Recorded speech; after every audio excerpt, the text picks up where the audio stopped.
नमस्कार, बेस्ट ज्ञान चैनल पर आप सबका स्वागत है। रोज की तरह आज के इस वीडियो में हम देखेंगे मध्य प्रदेश और देश के अब तक के दिन भर की बड़ी खबरों का सारांश।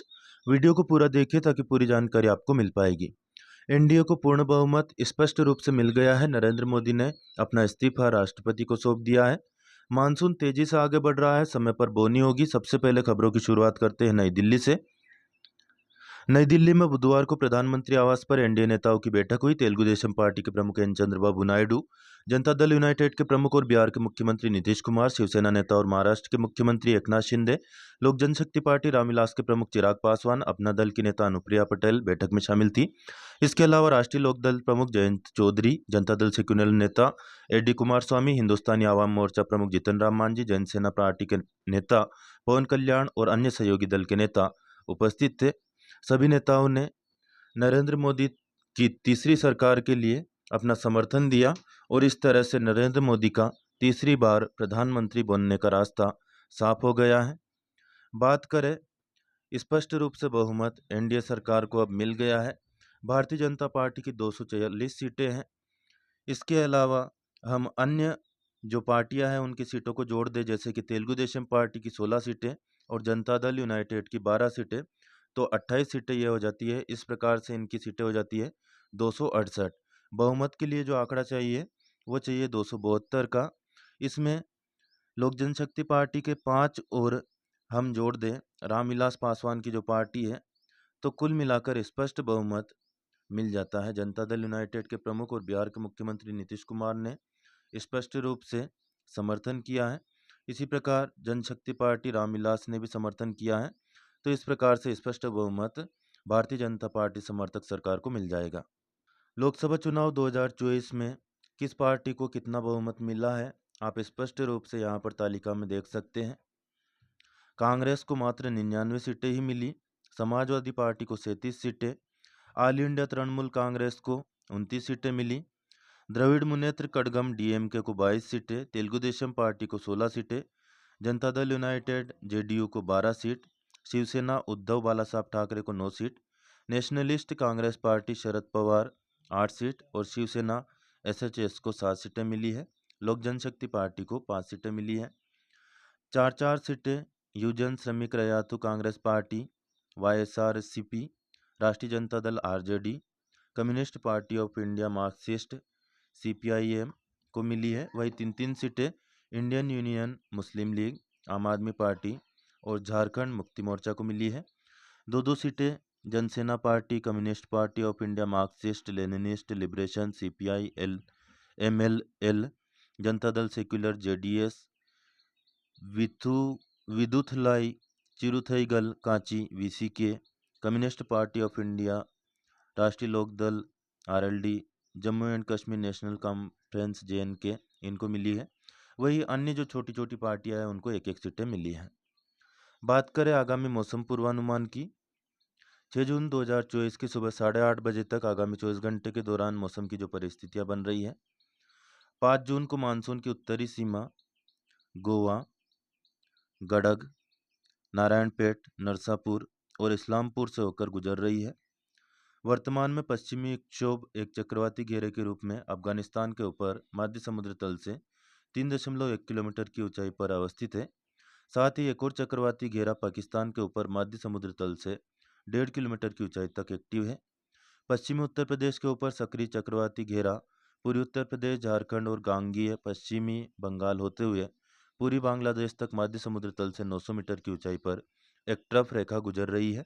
अन्य चक्रवाती घेरा उत्तरी गुजरात के ऊपर मध्य समुद्र तल से 3.1 किलोमीटर की ऊंचाई पर एक्टिव है। मौसम की परिस्थितियों को देखते हुए मध्य प्रदेश में मानसून 15 से 20 जून को प्रवेश कर सकता है और 20 जून को पूरे मध्य प्रदेश में एक्टिव हो सकता है। आगामी मौसम पूर्वानुमान की बात करें। आज भोपाल, विदिशा, रायसेन, राजगढ़, नर्मदापुरम, बैतूल, खरगोन, बड़वानी, अलीराजपुर, धार, इंदौर, उज्जैन, देवास, शाजापुर, आगरमालवा, नीमच, गुना, अशोकनगर, शिवपुरी, ग्वालियर, भिंड, मुरैना, श्योपुरकला, सिंगरौली, सीधी, रीवा, मऊगंज, सतना, अनूपपुर, शहडोल, डिंडोरी, जबलपुर, नरसिंहपुर, सिवनी, मंडला, बालाघाट, पन्ना, दमोह, सागर और मेहर जिलों में कहीं कहीं पर गरज चमक के साथ बौछारें गिर सकती है। सीहोर, हरदा, बुरहानपुर, खंडवा, छिंदवाड़ा और पांडुर्णा जिलों में कुछ स्थानों पर बारिश हो सकती है। शेष सभी संभाग के जिलों में मौसम शुष्क रहने की संभावना है। दतिया और निवाड़ी जिलों में मौसम विभाग ने कहीं कहीं पर लू का अलर्ट जारी किया है। भिंड जिले में कहीं कहीं पर वज्रपात के साथ झंझावात जोकेदार हवाएं 40 से 50 किलोमीटर प्रति घंटा की रफ्तार से चलने और लू की चेतावनी भी जारी की गई है।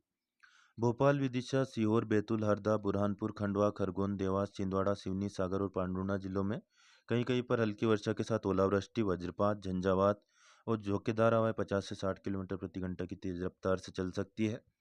नर्मदापुरम, बड़वानी, धार और इंदौर जिलों में कहीं कहीं पर हल्की वर्षा के साथ ही 50 से 60 किलोमीटर की रफ्तार से हवा चलने के साथ ही वज्रपात और झंझावात और झोंकेदार हवा चलने का अलर्ट जारी किया गया है। हल्की वर्षा के साथ 40 से 50 किलोमीटर की रफ्तार से हवा चलने की चेतावनी रायसेन, राजगढ़, अलीराजपुर, उज्जैन, शाजापुर, आगरमालवा, नीमच, गुना, अशोकनगर, शिवपुरी, ग्वालियर, मुरैना, श्योपुर कला, सिंगरौली, सीधी, रीवा, मऊगंज, सतना, अनूपपुर, शहडोल, डिंडोरी, जबलपुर, नरसिंहपुर, मंडला, बालाघाट, पन्ना, दमोह और मेहर जिलों में अलर्ट जारी किया गया है। कहीं कहीं पर हल्की वर्षा के साथ ही वज्रपात, झंझावात और 40 से 50 किलोमीटर की रफ्तार से हवा चलने की चेतावनी जारी की गई है। वर्तमान में दैनिक अधिकतम तापमान, आर्द्रता और हवा की गति के आधार पर जो हीट इंडेक्स जारी हुआ है उसके अनुसार दतिया, निवाड़ी, भिंड में मध्यम एकल था। भोपाल, विदिशा, सीहोर, बैतूल, हरदा, बुरहानपुर, खंडवा, खरगोन, देवास, छिंदवाड़ा, सिवनी, सागर, पांडुर्णा, नर्मदापुरम, बड़वानी, धार, इंदौर, रायसेन, राजगढ़, अलीराजपुर, उज्जैन, शाजापुर, झाबुआ, रतलाम, इंदौर, उमरिया, कटनी, छतरपुर, टीकमगढ़, आगरमालवा, नीमच, गुना, अशोकनगर, शिवपुरी, ग्वालियर, मुरैना, श्योपुर कला, सिंगरौली, सीधी, रीवा, मऊगंज, सतना, अनूपपुर, शहडोल, डिंडोरी, जबलपुर, नरसिंहपुर, मंडला, बालाघाट, पन्ना, दमोह और मेहर में सहनीय विकलता यानी कि लो डिस्कम्फर्ट का अनुभव जनसाधारण को करना पड़ सकता है। अगले 2 दिनों के मौसम की बात करें दृष्टिकोण की तो उत्तरी मध्य प्रदेश के तापमान में 1 से 2 डिग्री की क्रमिक वृद्धि की संभावना है। वही दक्षिणी मध्य प्रदेश में वर्षा की गतिविधियों में बढ़ोतरी देखने को मिल सकती है।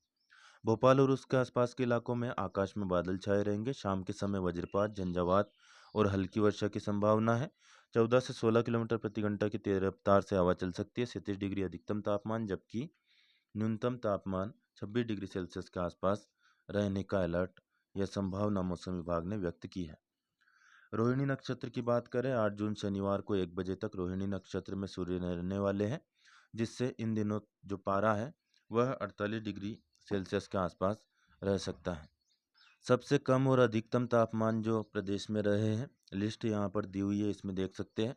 सबसे अधिक तापमान निवाड़ी जिले के पृथ्वीपुर में 46.3 डिग्री सेल्सियस रहा, जबकि सबसे कम न्यूनतम तापमान बालाघाट जिले के मलाजखंड में रहा 21.8 डिग्री सेल्सियस। वर्षा के प्रमुख आंकड़े मिलीमीटर में यहाँ पर दिए गए हैं।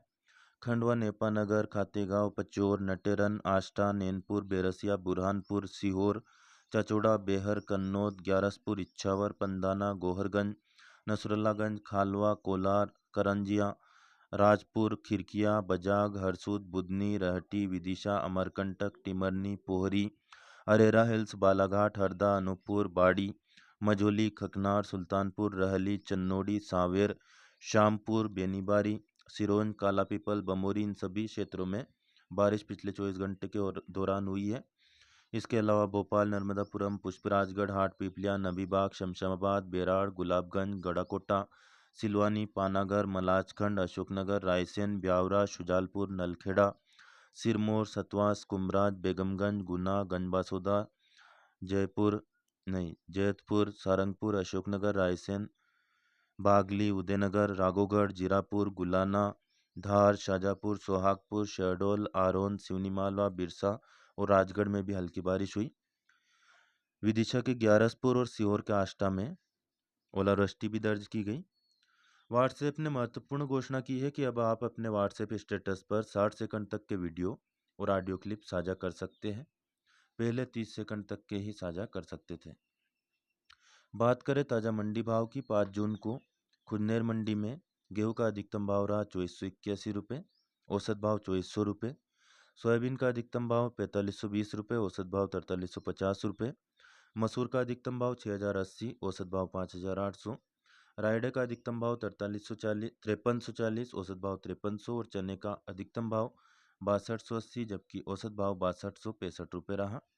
खेल से जुड़ी खबरों की बात करें, आईसीसी टी20 वर्ल्ड कप में आयरलैंड की टीम न्यूयॉर्क में खेले जा रहे मैच में भारत के खिलाफ 96 रन पर ऑल आउट हो गई। इस प्रकार भारत ने आसानी से यह मैच अपने नाम कर लिया।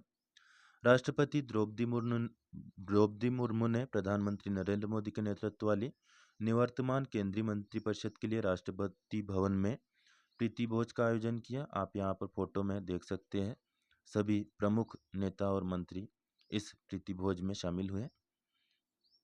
10 जून से पूरक परीक्षा एमपी बोर्ड की चालू हो रही है, 12वीं की नहीं बल्कि 10वीं की, जबकि 12वीं की 8 जून से ही चालू हो रही है।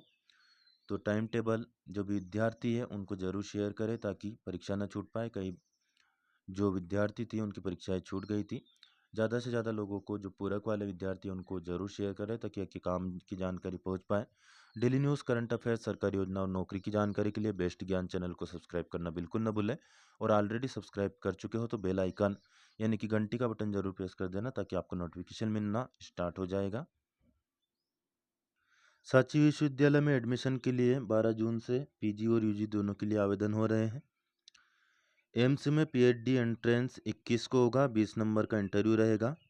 सीबीएसई की सप्लीमेंट्री परीक्षाओं की घोषणा हो गई है, 15 जुलाई से स्टार्ट होगी कक्षा 10वीं की पूरक परीक्षा, जबकि 12वीं की पूरक परीक्षाएं 15 जुलाई को एक ही दिन में आयोजित की जाएगी। राष्ट्रीय जनतांत्रिक गठबंधन यानी कि एनडीए ने जो प्रस्ताव पारित किया है उसमें कहा है कि भारत के 140 करोड़ देशवासियों ने पिछले 10 वर्षों में आदरणीय प्रधानमंत्री श्री नरेंद्र मोदी के नेतृत्व में एनडीए सरकार की जनकल्याणकारी नीतियों से देश को हर क्षेत्र में विकसित होते देखा है। बहुत लंबे अंतराल, लगभग 6 दशक के बाद भारत की जनता ने लगातार तीसरी बार पूर्ण बहुमत से सशक्त नेतृत्व को चुना है। हम सभी को गर्व है कि 2024 का लोकसभा चुनाव एनडीए ने आदरणीय नरेंद्र मोदी जी के नेतृत्व में एकजुटता से लड़ा और जीता। हम सभी एनडीए के नेता आदरणीय श्री नरेंद्र मोदी जी को सर्वसम्मति से अपना नेता चुनते हैं। प्रस्ताव में कहा गया है कि एनडीए सरकार भारत के गरीब, महिला, युवा, किसान और शोषित, वंचित और पीड़ित नागरिकों की सेवा करने के लिए प्रतिबद्ध है। भारत की विरासत को संरक्षित कर देश के सर्वांगीण विकास हेतु एनडीए सरकार भारत के जन जन के जीवन स्तर में सुधार लाने के लिए कार्य करती रहेगी। 5 जून को यह प्रस्ताव पारित हुआ, जिसमें बीजेपी अध्यक्ष जेपी नड्डा के अलावा राजनाथ सिंह, अमित शाह के दस्तखत है। टीडीपी के अध्यक्ष चंद्रबाबू नायडू के साइन है।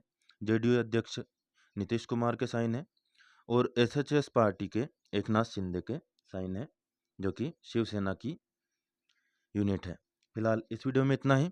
लाइक, शेयर और सब्सक्राइब करना बिल्कुल न भूलें। आपके प्रश्न या सुझाव कमेंट करके बताएं। धन्यवाद। जय जवान।